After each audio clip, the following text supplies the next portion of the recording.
Friends welcome back to our channel. ఈ రోజు మన ఛానల్లో వచ్చేసి సింపుల్గా అన్నది ఈజీగా ఇంట్లోనే ఎవరైనా సరే రబ్బర్ బ్యాండ్స్ అనేది తయారు చేసుకోవచ్చండి. అసలు ఎలా తయారు చేసుకోవాలని అన్నది ఈరోజు ఈ వీడియోలో అయితే మనమైతే తెలుసుకుందామండి. దాని గురించి అని చెప్పేసి మనకి ఒక ఫ్యాబ్రిక్ అయితే కావాలి, అలాగే ఒక ఎలాస్టిక్ ఉంటే మాత్రం సరిపోతుంది అనమాట. చాలా ఈజీగా అన్నది మనం ఇంట్లోనే రబ్బర్ బ్యాండ్స్ అనేది తయారు చేసుకోవచ్చండి. ఇది మీరు చూస్తున్నారు కదా, ఇక్కడ ఈ యొక్క రబ్బర్ బ్యాండ్స్ ఏవైతే ఉన్నాయో ఈ యొక్క రబ్బర్ బ్యాండ్స్ అన్నీ కూడా నేను శారీలో మిగిలిపోయిన వేస్ట్ క్లాతులతోనైతే నేనైతే స్టిచ్చింగ్ అయితే చేశానండి. ఈ యొక్క రబ్బర్ బ్యాండ్స్ చాలా ఈజీ మెథడ్ అండి, చాలా సింపుల్ ప్రొసీజర్ అయితే ఉంటుంది. అసలు ఎలా అన్నది ఇప్పుడు మనం చూసేద్దామండి. అసలు స్టిచ్చింగ్ వచ్చిన వాళ్ళే స్టిచ్చింగ్ అనేది చేసుకోవచ్చు, రాని వాళ్ళు కూడా ఇంట్లోనే ఈజీగా అన్నది చూసి స్టిచ్చింగ్ అయితే చేసుకోవచ్చు అండి. ఈ యొక్క వీడియోని అయితే మాత్రం ఎక్కడ స్కిప్ చేయకుండా ఫస్ట్ నుంచి లాస్ట్ వరకు అయితే చూడడానికి అయితే మీరు ట్రై చేయండి. ఎందుకంటే మీరు ఎక్కడ స్కిప్ చేసినా సరే మీకు అర్థం కాదు. ఫస్ట్ నుంచి లాస్ట్ వరకు చూసినట్టయితే మీకు కంప్లీట్గా వీడియో అయితే అర్థమవుతుంది. మీరు ఫస్ట్ మన ఛానల్ని విజిట్ చేసినట్టయితే సబ్స్క్రైబ్ చేయడం మాత్రం మర్చిపోకండి. అలాగే ఈ యొక్క వీడియోని అయితే ఖచ్చితంగా ఒక లైక్ అయితే ఇచ్చేసేయండి. దీని గురించి అని చెప్పేసి మన యొక్క ఫ్యాబ్రిక్ అయితే తీసుకుంటాం, అలాగే ఒక ఎలాస్టిక్ అయితే తీసుకుంటామండి. సో ఈ యొక్క ఫ్యాబ్రిక్ వచ్చేసి మనకి పొడుగు వచ్చేసి ఖచ్చితంగా 20 ఇంచెస్ అయితే ఉండాలండి. పొడుగు ఖచ్చితంగా 20 ఇంచెస్ కన్నా తక్కువ అయితే ఉండకూడదు. మీరు బాగా గుర్తు పెట్టేసుకోండి, ఖచ్చితంగా ఫ్యాబ్రిక్ పొడుగు వచ్చేసి 20 ఇంచెస్ ఉండాలి అనేసి బాగా గుర్తుపెట్టుకోండి.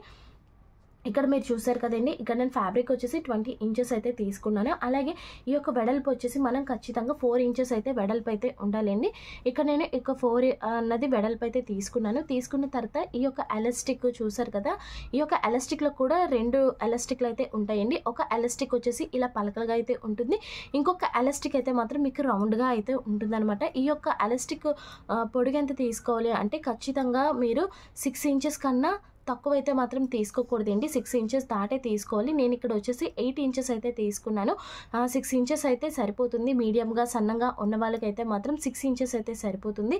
8 ఇంచెస్ ఎందుకు తీసుకున్నానంటే 8 ఇంచెస్ కానీ తీసుకున్నట్టయితే రబ్బర్ బ్యాండ్ అనేది చాలా లావుగా అన్నది వస్తుంది, ఎక్కువ హెయిర్ మనం వేసుకునేటప్పుడు కిందన రబ్బర్ బ్యాండ్కి వచ్చేసి మీకు ఏమవుతుందంటే హెయిర్కి బాగా ఎక్కువగా అన్నది ఆ యొక్క జడికి ఆ యొక్క హెయిర్ రబ్బర్ బ్యాండ్ అన్నది చాలా అట్రాక్షన్గా అయితే కనిపిస్తుంది, ఎక్కువ రౌండ్స్ అన్నది కూడా తిరుగుతుంది అనమాట.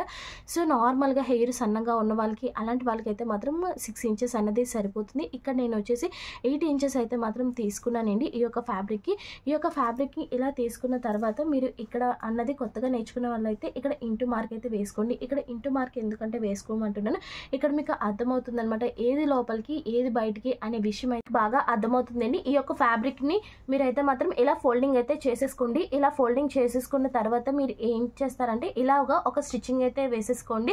కానీ కొత్తగా నేర్చుకున్న వాళ్ళకైతే మాత్రం కొంచెం కన్ఫ్యూజింగ్గా ఉంటుంది, స్టిచ్చింగ్ అనేది కరెక్ట్గా రాదు, పర్ఫెక్ట్గా అయితే రాదు. అలాంటి వాళ్ళకైతే మాత్రం ఈ యొక్క పిన్స్ అనేది మీకు చాలా బాగా యూజ్ అవుతాయండి. ఈ యొక్క పిన్స్ ఏవైతే ఉంటాయో ఈ యొక్క పిన్స్ అనేది మీరు తీసుకొని ఇక్కడ స్టార్టింగ్ ఉంటుంది కదా, ఈ యొక్క స్టార్టింగ్ దగ్గర అయితే మాత్రం ఇలా పెట్టుకొని ఇలా స్టార్టింగ్ నుంచి ఎండింగ్ వరకు మీరు ఆ యొక్క పిన్స్ అయితే మాత్రం పెట్టేసుకోండి. ఇలా పెట్టుకోవడం వల్ల మీకు ఏమవుతుందంటే క్లాత్ అనేది మీరు చూస్తున్నారు కదా జరగకుండా అలానే ఉంటుంది. మీకు కుట్టేటప్పుడు కూడా కుట్ట అనేది కూడా చాలా స్ట్రైట్గా చాలా పర్ఫెక్ట్గా అయితే వస్తుందన్నమాట.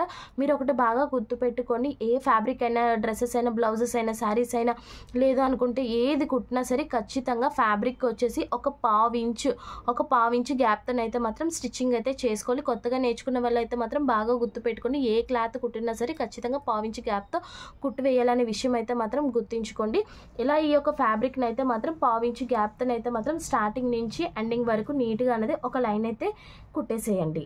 నీట్గా ఈ యొక్క చివరి నుంచి చివరికి అయితే మాత్రం ఫ్యాబ్రిక్ అయితే మాత్రం ఒక స్టిచ్చింగ్ అయితే మాత్రం మనం చేసేసుకున్నామండి. చేసేసుకున్న తర్వాత ఒక సేఫ్టీ పిన్ అయితే తీసుకున్న తర్వాత ఇక్కడ ఈ యొక్క ఎడ్జ్ ఉంటుంది కదా, ఈ యొక్క ఎడ్జ్ దగ్గర ఈ యొక్క పిన్నీస్ అయితే మాత్రం ఇలా అయితే పెట్టేసుకోవాలండి. చూస్తున్నారు కదా, ఇలా పెట్టేసుకొని మనం లాడ ఎలా అయితే తిరిగేసుకుంటామో అలాగే సేమ్ అదే విధంగా మనం ఈ యొక్క రబ్బర్ బ్యాండ్ని కూడా నీట్గా అయితే మాత్రం మనం తిప్పేసుకోవాలండి.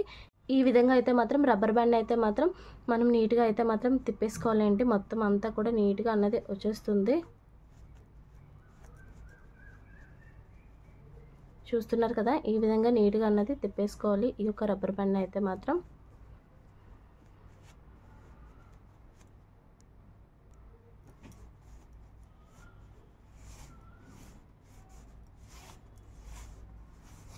చూస్తున్నారు కదండి, ఈ విధంగా నీట్గా అన్నది రబ్బర్ బ్యాండ్ మొత్తం అంతా కూడా నీట్గా అనేది తిప్పేసుకోవాలి. తిప్పేసుకున్న తర్వాత ఈ యొక్క పిన్నిస్ ఏదైతే ఉంటుందో ఈ యొక్క పిన్నిస్ని అయితే మాత్రం తీసేసుకోవాలి.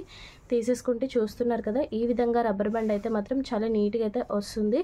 చూస్తున్నారు కదండి, చాలా అంత బాగా అయితే మాత్రం వచ్చింది. అసలు ఎక్కడ కూడా ఏది కూడా కనబడట్లేదు, అంత నీట్గా అయితే మాత్రం రౌండ్ అయితే మాత్రం చాలా బాగా వచ్చింది. ఇలా తిప్పుకున్న తర్వాత మనం ఏదైతే మనం ఎలాస్టిక్ అయితే తీసుకున్నామో ఈ యొక్క ఎలాస్టిక్ కూడా సేమ్ ఏ విధంగా ఇప్పుడు ఎక్కించామో అదే విధంగా పెట్టుకొని మనం నీట్గా అన్నది ఈ యొక్క రబ్బర్ బ్యాండ్లోకి అయితే మాత్రం ఈ యొక్క ఎలాస్టిక్ని అయితే మాత్రం ఎక్కించేసుకోవాలి అండి.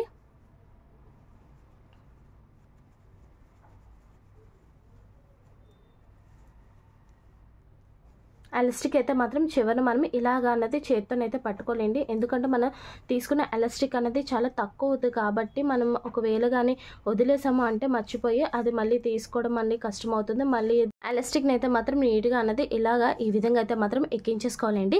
ఎక్కించేసుకున్న తర్వాత ఇక్కడ ఎలాస్టిక్ ఉంటుంది కదా, మనం ఒక చేతి ఒక ఎలాస్టిక్ని పట్టుకున్నాం, ఇంకొక చేత్తో ఇంకొక ఎలాస్టిక్ని అయితే పట్టుకున్నాం కదా, దానికైతే మాత్రం ఏదైతే మనం పిన్నిస్ పెట్టామో ఆ యొక్క పిన్నిస్ని అనేది మనం తీసేసుకోవాలండి. తీసేసుకున్న తర్వాత రబ్బర్ బ్యాండ్ ఒకసారి ఇలా అనుకున్న తర్వాత ఈ యొక్క ఏదైతే ఎలాస్టిక్ ఈ యొక్క ఎలాస్టిక్ ఉందో ఈ యొక్క ఎలాస్టిక్ని రెండు కూడా ఇలాగ జాయింట్ చేసేసి మనం మిషన్తో అన్నది ఇక్కడ అన్నది ఇలా ఈ విధంగా అన్నది స్టిచ్చింగ్ అయితే చేసుకోవాలండి. స్టిచ్చింగ్ అయినా చేసుకోవచ్చు, లేదనుకుంటే ముడి వేసేసుకోవచ్చు, లేదు అనుకుంటే మనం చేత్తోనైనా సరే కుట్టేసుకోవచ్చు అండి. నేనైతే మాత్రం ఏం చేస్తానంటే ఈ యొక్క రెండు ఎలాస్టిక్లను కూడా ఒకదాని మీద ఒకటి పెట్టేసి ఇక్కడ నేను అన్న స్టిచ్చింగ్ అయితే చేసేస్తాను నీట్గా. ఇక్కడ మీరు చూస్తున్నారు కదండి, నీట్గా ఇక్కడ నేను వచ్చేసి ఒక స్టిచ్చింగ్ అయితే వేసేసి ఇక్కడ మనం ఎలాస్టిక్ అయితే వేసేసుకున్నాం కదండి. ఎలాస్టిక్ స్టిచ్చింగ్ చేసేసుకున్న తర్వాత ఈ యొక్క క్లాత్ ఏది ఇక్కడ క్లాత్ ఉంటుందో ఈ యొక్క క్లాత్ని అయితే మాత్రం ఇలా లోపలికి అయితే మాత్రం పెట్టేసుకోవాలండి. కొంచెం లోపలికి పెట్టేసుకున్న తర్వాత ఇక్కడ మీరు చూస్తున్నారు కదండి, ఈ యొక్క దానికైతే మాత్రం ఒక 1/2 ఇంచ్ అన్నది ఇక్కడ చూడండి, ఇక్కడ చూపిస్తాను చూడండి, ఇక్కడ 1/2 ఇంచ్ అన్నది లోపలికి అన్నది ఫోల్డింగ్ అన్నది చేసి అయితే మాత్రం పెట్టాలి. ఎందుకంటే ఈ యొక్క ఎడ్జెస్ కూడా ఏమవుతుందంటే పీసెస్ లాగా అయితే వచ్చేస్తుంది కదండి క్లాత్, అందు గురించి అని చెప్పేసి దీనికైతే మాత్రం ఒక 1/2 ఇంచ్ అనేది లోపలికన్నా ఫోల్డింగ్ చేయాలి. అలాగే ఏదైతే పీస్ లాగా వస్తుందో దీన్ని అయితే మాత్రం లోపలికైతే మాత్రం పెట్టేసేయాలి. ఒకటి బాగా గుర్తు పెట్టుకోండి, మీరైతే మాత్రం ఒక దానికైతే మాత్రం 1/2 ఇంచ్ అయితే మాత్రం లోపలికైతే ఫోల్డింగ్ పెట్టుకోవాలి. ఏదైతే పీసులాగా వచ్చేస్తుందో 1/2 ఇంచ్ లోపలికి పెట్టుకున్న దాంట్లోని ఈ యొక్క క్లాత్ని అయితే మాత్రం ఇలా అన్నది మనం తోసేసేయాలండి. తోసేసిన తర్వాత ఈ యొక్క క్లాత్ పైన ఉన్నటువంటి క్లాత్ అలాగే కిందన ఉన్నటువంటి క్లాత్ కూడా రెండు కూడా నీట్గా వచ్చాయో లేదా అనేసి ఫ్రంట్ అలాగే బ్యాక్ కూడా మనం నీట్గా అయితే చూసుకోవాలి. ఫ్రంట్ బ్యాక్ చూసుకున్న తర్వాత మనం ఏంటి అంటే ఈ యొక్క ఎడ్జ్ ఉంది కదా, ఈ యొక్క ఎడ్జ్ నుండి అలాగే ఈ యొక్క ఎడ్జ్ వరకు అన్నది మిషన్తో అన్నది సేమ్ కలర్ దారంతో ఒక స్టిచ్చింగ్ అయితే వేసేసుకోవాలండి. సరే కదండి, ఇక నేను స్ట్రైట్గా ఒక లైన్ అయితే మాత్రం స్ట్రైట్గా ఒక స్టిచ్చింగ్ అయితే చేసేసానండి. ఇగోండి చూడండి, ఇప్పుడు ఎంత బాగా రబ్బర్ బ్యాండ్ అన్నది చాలా ఈజీగా అన్నది మనం ఇంట్లోనే తయారు చేసుకోవచ్చండి. చూసారు కదా ఎంత బ్యూటిఫుల్గా అయితే మాత్రం చాలా అంటే చాలా బాగుంది కదా ఈ యొక్క రబ్బర్ బ్యాండ్ అయితే మాత్రం. ఈ వీడియో కానీ నచ్చితే ఒక లైక్ అయితే ఇచ్చేసేయండి. అలాగే మీ ఫ్రెండ్స్ అండ్ ఫ్యామిలీ మెంబర్స్ అందరికీ కూడా ఈ వీడియోని అయితే షేర్ చేయండి. మీరు ఫస్ట్ టైం మన ఛానల్ విజిట్ చేసినట్టయితే సబ్స్క్రైబ్ చేయడం మాత్రం మర్చిపోకండి.